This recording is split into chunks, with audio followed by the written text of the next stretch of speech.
Alright, my friends, here it is. She got feel homey now. I decided not to put this very wet sphagnum moss now. Instead, I put tiny bit only right in the bottom. I don't want to put them next to this bulb here, tuber. Otherwise, be the same with the other one. Soggy, super wet, and stinks and rot. So I don't want to do that with the one tuber left. See here? Very sensitive one. So I put this big aeration here, really good. So I didn't wet them, but I know they can retain some bit of moist. So that was in the previous.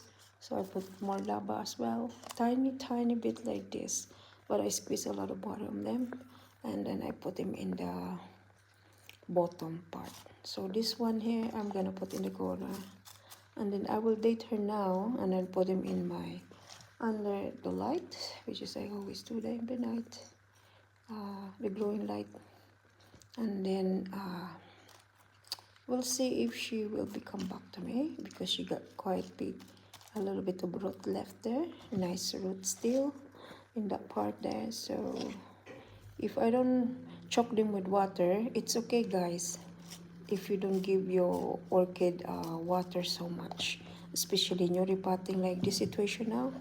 And she lost a lot of leaves, a lot of plants. So if you do that like 1 month, I did it to the other pal, and then voila, that one is suddenly alive after 3 months.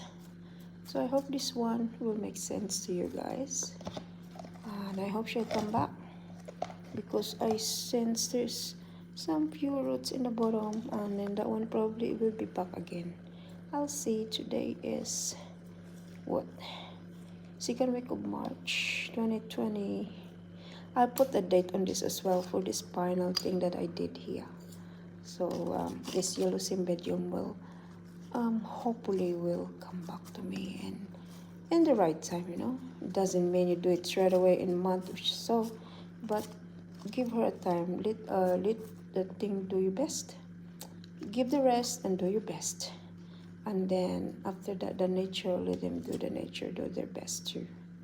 We'll see how they go. So no more watering from now on. If very thirsty, if this one's super thirsty, I'll ignore her, or otherwise other I spray corner here, just tiny bit here.